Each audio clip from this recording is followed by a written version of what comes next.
Liam traced the rim of his chipped coffee mug, the porcelain cool against his thumb. For 5 years, this had been his ritual.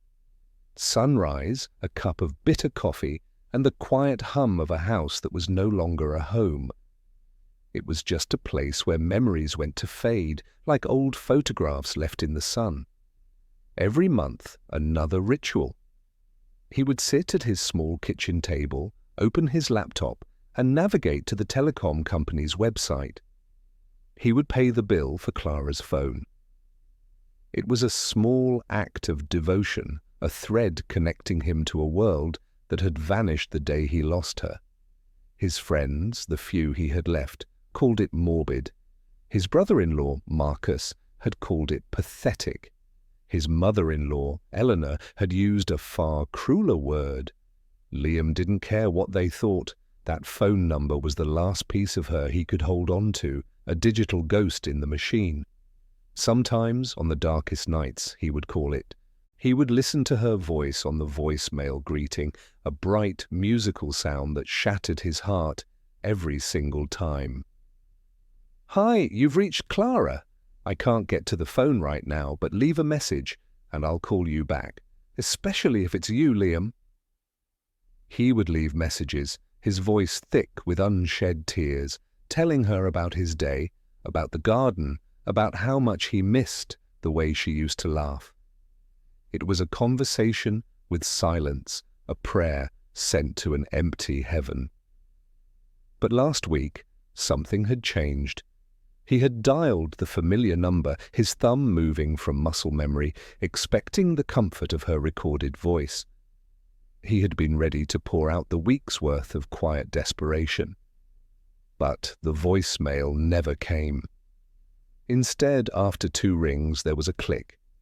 A man's voice, calm and professional, had cut through the static of his grief. "Hello?" Liam had frozen, the phone slipping from his grasp. It had clattered onto the floorboards, the man's voice continuing to ask who was there, a distant, muffled sound. He had kicked the phone away like it was a venomous snake. His heart had hammered against his ribs, a wild bird trapped in a cage of bone. Someone had answered. Someone was using Clara's number. The thought was a violation, a sacrilege. For 5 years, he had protected that small digital space, paid for it, kept it sacred. Now, a stranger had trespassed on holy ground. The anger came first, hot and blinding. He imagined a callous phone company reassigning the number, a thoughtless clerk handing over a piece of his soul to a stranger. Then came the cold dread. He had poured his heart out to that number. He had confessed his weaknesses, his loneliness, his unending love for a woman who was gone. Had this stranger been listening? For how long? The humiliation was a physical weight, pressing down on his chest, stealing the air from his lungs. He didn't sleep that night, or the next. The question echoed in the silent house. Who answered Clara's phone? He had to know. This mystery was the first thing in 5 years that felt more powerful than his grief. It was a spark in the desolate landscape of his life. He thought of Eleanor and Marcus. Clara's mother and brother had made their feelings about him clear from the moment Clara had brought him home. He was a gardener, a man who worked with his hands, dirt under his fingernails. They were old money, a family whose wealth was a fortress, their condescension the sharpened spikes on its walls. Eleanor, with her ice-blue eyes and voice that could cut glass, had surveyed him as if he were an insect she had found on her priceless Persian rug. "A gardener, Clara, really?" she had said, not even trying to hide her disgust. How quaint. Marcus had been worse. He was a man who wore his privilege like a tailored suit, his smirk a constant reminder of Liam's perceived inferiority. He saw Liam not as a person, but as a temporary embarrassment, a baffling lapse in his sister's otherwise impeccable judgment. When Clara was alive, her love had been a shield. she saw the goodness in him, the quiet strength they could never comprehend. Her presence had held their cruelty at bay, forcing them into a semblance of civility. But when she died, the shield had shattered. At the funeral, a day already shrouded in the suffocating fog of loss, they had shown their true colours.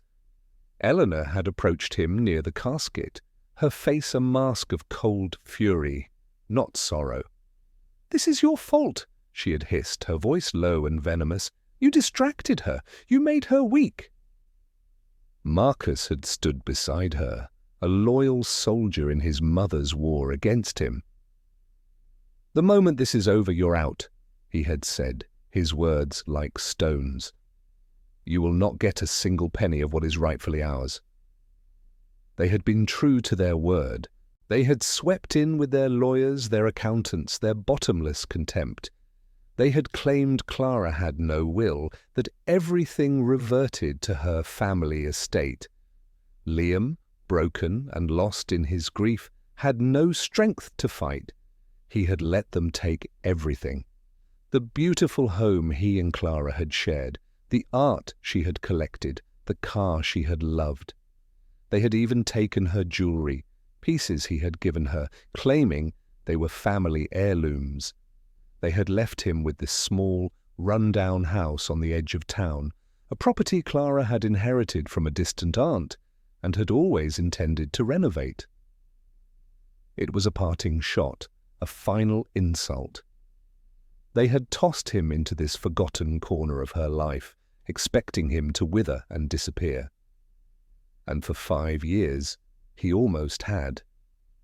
He had taken a job at the local nursery, his hands finding solace in the soil. He lived a small, quiet life, haunted by what he had lost. The phone bill was his only defiance, the one thing of hers they hadn't taken because they hadn't known about it. It was too insignificant for their notice. But now that insignificant thing had become a profound mystery. A week after the call, his courage finally returned. His hands trembled as he picked up his phone. He dialed her number, his hearty, frantic drum against his ribs. It rang once, twice. Then the same click. "Hello?" The voice. "Yes. How do you know my name?" "My name is Arthur Davies," the man said. "I am an attorney. I have been waiting for your call for a very long time." Liam sank into a kitchen chair, his legs suddenly unable to support him. An attorney? Waiting for his call? None of it made sense. "I don't understand," Liam whispered. "Your wife, Clara, was a very meticulous woman," Mr. Davies explained, his voice softening with something that sounded like sympathy. "She made certain arrangements before she passed. This phone number was the designated trigger for those arrangements." "A trigger?" Liam echoed, the word feeling alien on his tongue. "Indeed. The account for this number was linked to a specific trust. As long as the bill was paid from your personal bank account, the trust remained dormant. If the payments ever stopped, or if a call was made, I was to be alerted." Liam's mind was reeling. Clara had planned this. She had woven a secret into the very fabric of his grief, a mystery hidden in his ritual of remembrance. "The call you made last week triggered the alert," Mr. Davies continued. "I can't discuss the details over the phone. Could you come to my office?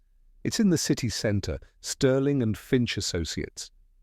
Sterling and Finch? Liam knew the name. It was one of the most prestigious and expensive law firms in the country, the kind of firm Eleanor and Marcus used for their corporate takeovers and tax evasions. What could Clara possibly have to do with a place like that? "I'll be there," Liam said, his voice now steady. The fog of grief was lifting, replaced by a sharp, cold clarity. He hung up the phone and looked around his small, dusty house. He looked at his calloused hands, the hands Eleanor had so openly despised. For 5 years, he had accepted his fate. He had believed the story they had written for him, that he was a poor, pathetic widower, a footnote in the grand history of their family. But Clara had written a different story, and he was about to read the final chapter. The next day, Liam put on the only suit he owned, a simple black one he had worn to his wedding and then to his wife's funeral. It felt strange against his skin, a relic from a life that was no longer his. He took the bus into the city, watching the familiar run-down streets of his neighborhood give way to the gleaming steel and glass towers of the financial district. The offices of Sterling and Finch Associates occupied the top 3 floors of the tallest skyscraper, a building that seemed to pierce the clouds.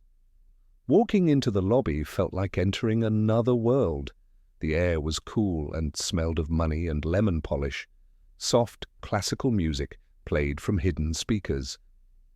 A receptionist with a perfectly polite smile directed him to the elevator. He felt out of place, a garden weed in a pristine orchid house.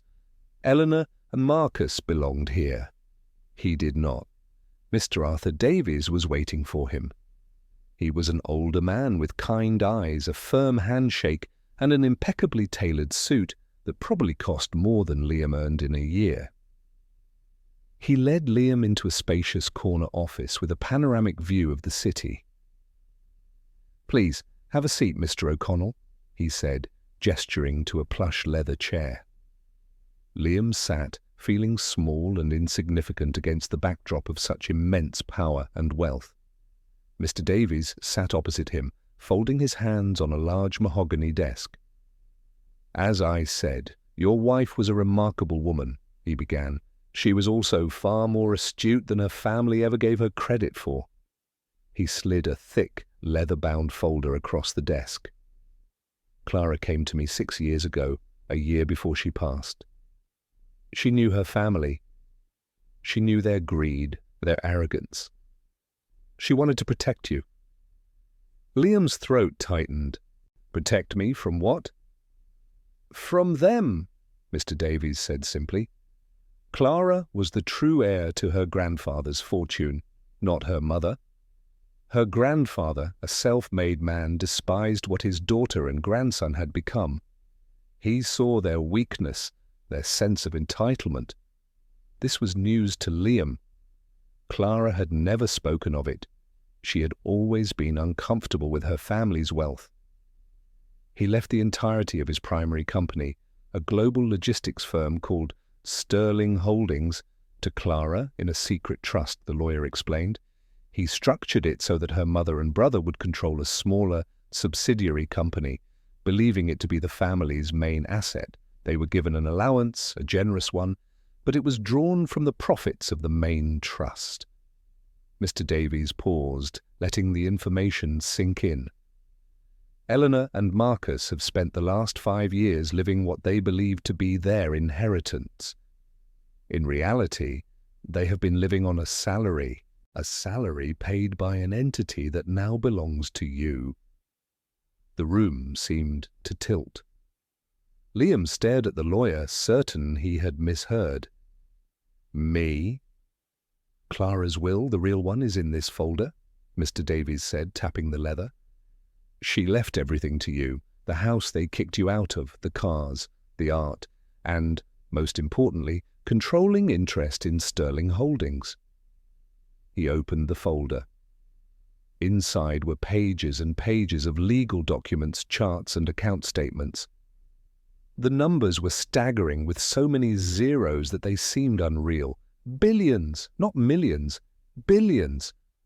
Her family's entire lifestyle, their company, their social standing. "It's all funded by the profits from the company you now own," Mr. Davies stated. "They are, for all intents and purposes, your employees. They just don't know it." The irony was so profound it was almost cruel. Eleanor, who had looked at him with such disdain. Marcus, who had called him a worthless parasite. For 5 years, they had been living off his money. They had thrown him out of his own house and paid for their lavish lives with his inheritance. "Why?" Liam whispered, his voice hoarse. "Why did Clara hide all this?" She was afraid, Mr. Davies said gently. She knew they would contest any conventional will. They would have buried you in legal fees, painted you as a gold digger, and dragged her memory through the mud. She couldn't bear that. He continued, so she created this system. A dead man's switch of a sort. She wanted you to have time to grieve, to be away from their influence. She stipulated that the trust would remain dormant for at least 5 years, or until you made contact via the phone. Clara had known him so well. She had known he would keep paying that bill. She had known he would call her number when the loneliness became too much to bear. She had trusted his love, his grief, his quiet devotion. It was a plan of breathtaking genius, born from love and a deep, incisive understanding of her family's monstrous nature. Liam closed his eyes, a single tear tracing a path through the dust of his quiet life. It wasn't a tear of sadness.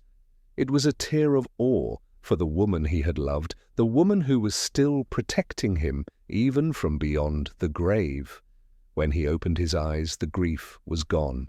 In its place was a cold, hard resolve. It settled in his bones, solid and unyielding as granite. He had spent 5 years as a victim. That ended today. "What can we do?" Liam asked, his voice no longer weak. It was the voice of a man who had just inherited an empire. A ghost of a smile touched Mr. Davies's lips. "Mr. O'Connell," he said, "we can do whatever you want."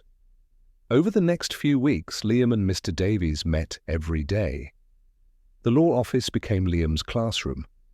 He learned about corporate structures, about trusts and holding companies, about the intricate web Clara had spun. He studied the financial reports of Eleanor and Marcus's company, Vanguard Prestige Imports.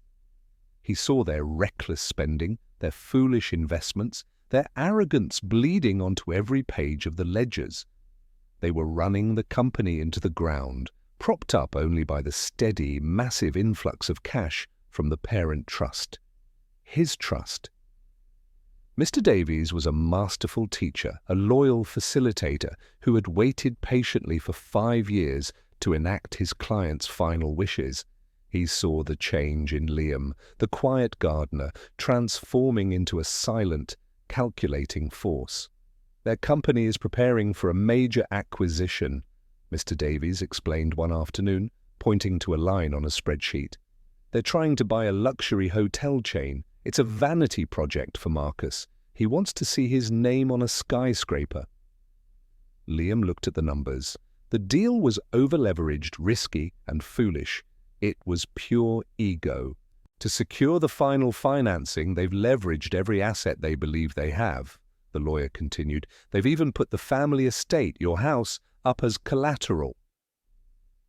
A cold, sharp smile touched Liam's lips for the first time in years.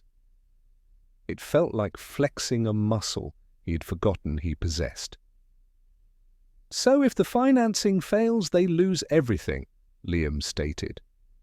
"Precisely," Mr. Davies confirmed, "and the primary lender they are depending on is a subsidiary bank that is ultimately wholly owned by Sterling Holdings." Liam looked at his lawyer. "So I am the bank?" "Yes, Mr. O'Connell. You are the bank." The plan they formulated was not one of brute force, but of surgical precision. It was elegant, quiet, and devastating. The first step was a simple phone call. Liam, using his authority as the new chairman of Sterling Holdings, a position he now legally held, instructed the bank to initiate a full and immediate audit of Vanguard Prestige Imports financials before approving the final loan. It was a standard, unassailable business practice. No one would question it. But they both knew what the audit would find. Years of mismanagement, of funds being diverted for personal use, of creative accounting that bordered on fraud. The loan would be denied. The house of cards would begin to tremble. Liam watched the fallout from a distance, a ghost pulling strings they couldn't see. He sat in his small kitchen, drinking his coffee, and read the business news on his laptop. He saw the first articles appear, small whispers about trouble with the Vanguard acquisition. He imagined the panic in Marcus's eyes, the tightening of Eleanor's perfectly made-up face. He felt nothing, no pity, no remorse, just the cold, satisfying click of a well-laid plan falling into place. In the boardroom of Vanguard Prestige Imports, the atmosphere was like a tomb. Marcus paced back and forth, his tailored suit rumpled, his face pale with sweat. Eleanor sat at the head of the table, her posture rigid, her knuckles white as she gripped the arms of her chair. "What do you mean, an audit?" Marcus snarled at his chief financial officer, a nervous man who looked like he was about to be physically ill. "It's just a formality," they said. "A final check." "It's not a formality, Marcus," the CFO stammered. "They're digging into everything. Expense reports from 5 years ago, vendor contracts. They're asking questions we can't answer." Eleanor's cold gaze settled on her son. "Fix it," she commanded, her voice dangerously low. "I will not be humiliated. I will not have our name dragged through the mud by some pencil-pushing bank clerk." "I'm trying," Marcus shouted, his voice cracking with desperation. "But they won't budge. It's like talking to a brick wall. They say the order comes from the very top of Sterling Holdings." The name hung in the air, a distant, untouchable power they had always taken for granted. They had no idea it was the gardener they had thrown out into the cold who was now sitting in judgment of them. The audit, of course, was a disaster. It uncovered what Liam and Mr. Davies already knew: a company rotting from the inside out. The loan was officially and very publicly denied. The news hit the financial world like a shockwave. Vanguard's stock plummeted. The hotel chain they had been trying to acquire pulled out of the deal, suing them for breach of contract. Other creditors, smelling blood in the water, began calling in their loans. The cascade had begun. Domino after domino began to fall, each one triggering the next in a relentless, unstoppable sequence. Liam, from his quiet house, initiated the next phase. Through Mr. Davies, he exercised his legal right as the owner of the family estate to nullify the collateral agreement they had made. The bank, now facing a massive loss from the failed deal, immediately issued a foreclosure notice on the property. The house they had stolen from him was now being taken from them. Then came the personal accounts. Mr. Davies uncovered the trail of money Eleanor and Marcus had been siphoning from the company for years to fund their extravagant lifestyles. Anonymous tips were sent to the tax authorities and the Financial Crimes Unit. Official-looking envelopes began arriving at their mansion, summonses and audit notices that could not be ignored. Liam pictured Eleanor's manicured hands tearing one open, her mask of aristocratic composure finally cracking. He imagined Marcus, the master of the universe, being served with a subpoena at one of his exclusive clubs, the public humiliation a poison he was forced to swallow. The news reports grew more sensational by the day. Vanguard Prestige Imports on the brink of collapse. CEO Marcus Thorne under investigation for fraud. Thorne family matriarch implicated in tax evasion scandal. Their friends abandoned them. The invitations to galas and charity balls stopped coming. Their names became synonymous with failure and disgrace. They were social pariahs, the very thing they feared most. Through it all, Liam remained invisible. He continued to work at the nursery, his hands in the soil. To the world, he was still just a simple gardener, a forgotten man living a quiet life. The dramatic irony was a source of deep, cold satisfaction. They were being destroyed, and they had no idea who their enemy was. They blamed rivals, they blamed the economy, they blamed incompetent underlings. They never once considered him. He was too small, too insignificant. He was just the gardener. The final act was approaching. Mr. Davies arranged the meeting. It was to take place at the main offices of Sterling Holdings in the primary boardroom. He sent a formal, non-negotiable summons to Eleanor and Marcus. The letter stated that the new unseen chairman of the board wished to meet with them regarding the dissolution of their subsidiary. They had no choice but to attend. It was their last desperate hope of salvaging something from the wreckage. On the day of the meeting, Liam wore a new suit. It was not flashy or ostentatious. It was a dark, perfectly tailored suit that spoke of quiet, unassailable power. It had been chosen by Mr. Davies. When Liam looked in the mirror, he barely recognized the man looking back. The haunted, weary look in his eyes was gone. It had been replaced by a steely calm, the quiet confidence of a man who knew exactly how the day would end. He arrived at the skyscraper and was escorted to the top-floor boardroom. Mr. Davies was waiting for him.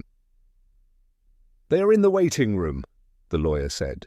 "They are not in a good mood." "Let them wait," Liam replied, his voice even. He walked to the floor-to-ceiling window and looked out over the city, his city. He took his place at the head of the enormous boardroom table in a large leather chair that felt like a throne. Mr. Davies sat to his right. "Send them in," Liam said. The heavy oak doors swung open.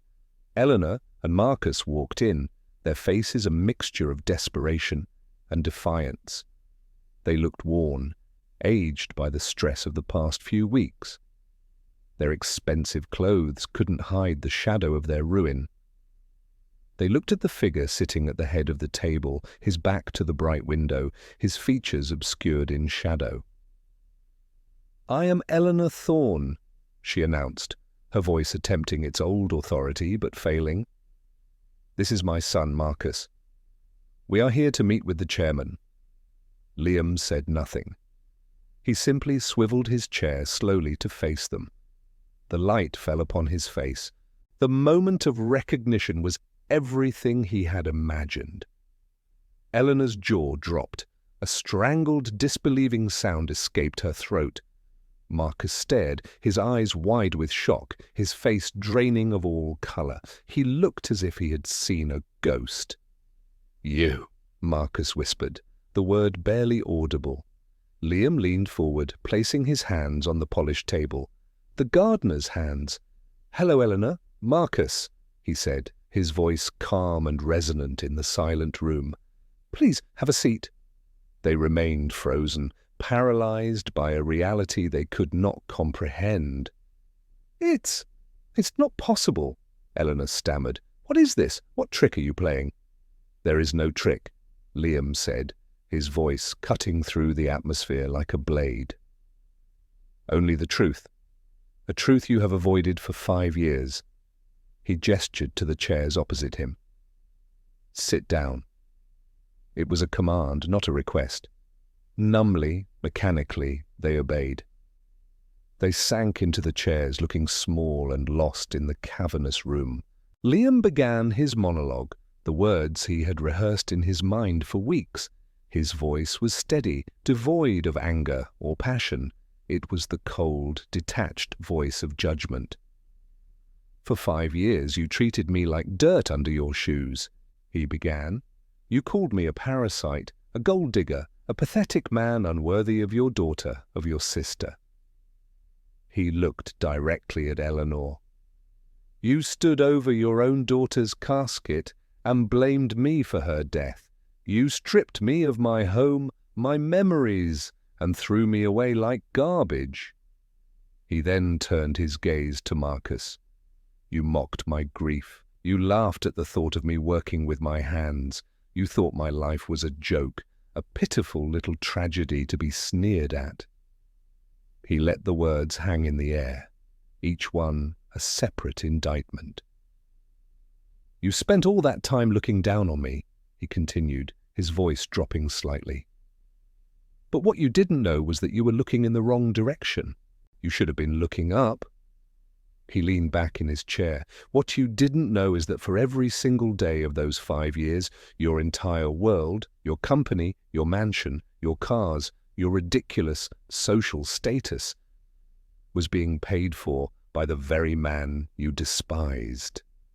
He let the revelation land, watching their faces contort with confusion and dawning horror.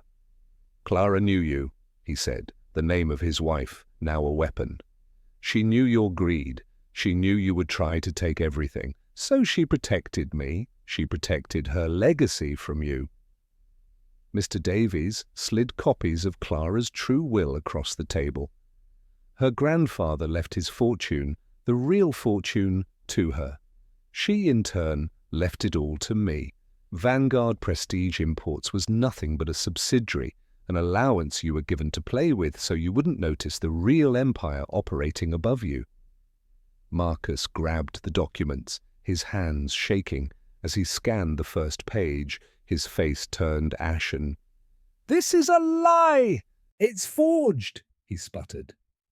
"It is perfectly ironcladly legal," Mr. Davies interjected calmly. "We have spent weeks verifying every last detail." Liam stood up and walked to the window, looking down at the city below. "That loan you needed for your vanity project?" he said, not turning around. "You were asking me for money. That audit that ruined you, I ordered it. The foreclosure on your house, my house, I authorized it. The investigation into your finances, I provided the evidence." He turned back to face them, his expression unreadable. "Every single disaster that has befallen you in the last month did not happen to you. It was done to you by me." The final, brutal truth settled upon them. It was the end. Eleanor finally broke.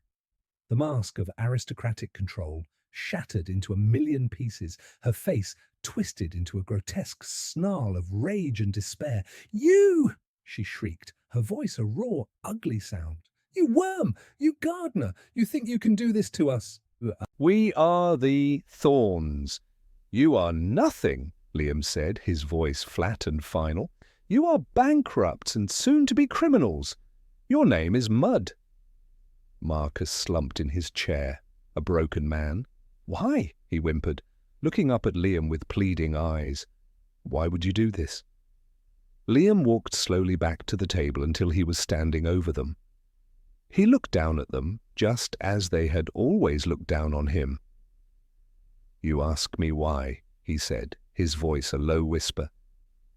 "You destroyed my life.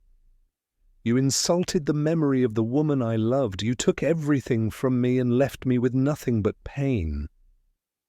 He leaned in closer. "I did this because you deserved it. I did this because Clara would have wanted me to. I did this so that you would finally understand what it feels like to have nothing." With that, he turned and walked toward the door. "Mr. Davies will show you out," he said, without looking back. "Security will escort you from the building. Don't bother going back to the mansion. The locks have already been changed." As he reached the door, Eleanor let out one last, desperate scream of defiance. "You will not get away with this!" Liam paused, his hand on the doorknob. He turned his head slightly. "I already have." And then he walked out, leaving them to the silence and the suffocating weight of their ruin. The aftermath was swift and total. Eleanor and Marcus Thorne were charged with multiple counts of corporate fraud and tax evasion. The evidence, meticulously prepared by Mr. Davies's firm, was overwhelming. They couldn't afford a decent legal defense. Their assets were frozen. Their empire was gone. They were convicted on all counts. Marcus, as the CEO, received a sentence of 10 years in federal prison. Eleanor, due to her age, received 5. Liam read about it in the newspaper, sitting on the veranda of the home they had stolen from him, the home he now lived in once more. He felt a quiet sense of justice, of order restored. He sold off the remnants of their toxic company, Vanguard Prestige Imports. He restructured Sterling Holdings, putting competent, ethical people in charge. The immense wealth, the billions of dollars, felt like a responsibility, not a prize. It was Clara's legacy, and he was its steward. He didn't want the yachts, the private jets, the empty glamour that had consumed her family. He wanted to do something that would have made her proud. He established the Clara O'Connell Foundation, a charitable organization dedicated to building and maintaining community gardens and green spaces in underprivileged urban areas. It was a fusion of his passion and her memory. He poured hundreds of millions into it, creating oases of beauty and life in concrete jungles. He often visited the sites himself, not as a wealthy benefactor, but as a volunteer. He found peace with his hands back in the soil, working alongside people whose lives were being changed by the foundation's work. He kept the house he and Clara had shared, but he filled it with new life. He hosted community events and let local artists display their work in the halls that had once echoed with Eleanor's disapproval. One afternoon, while working at a new garden project downtown, he met a woman named Sarah. She was a landscape architect, volunteering her time to design the new space. She was kind, with a warm smile and eyes that held no judgment. She didn't know who he was, only that he was Liam, the man who was surprisingly good at pruning roses. They talked for hours about plants and dreams and second chances. For the first time in over 5 years, Liam felt the stirrings of a new beginning. It wasn't a replacement for what he had lost. It was something new, something different, a gentle happiness he had never expected to feel again. Their relationship grew slowly, naturally, built on respect and shared passions. One evening, they were sitting on his porch, watching the sunset paint the sky in hues of orange and pink. "You seem so at peace," Sarah said softly. Liam smiled, a genuine, easy smile. "It took a long time to get here." He knew he would always love Clara. He would always carry her memory with him. But he was no longer defined by his grief. He was defined by the good he was putting into the world, by the love he was allowing back into his heart. True wealth isn't measured in dollars or stock portfolios.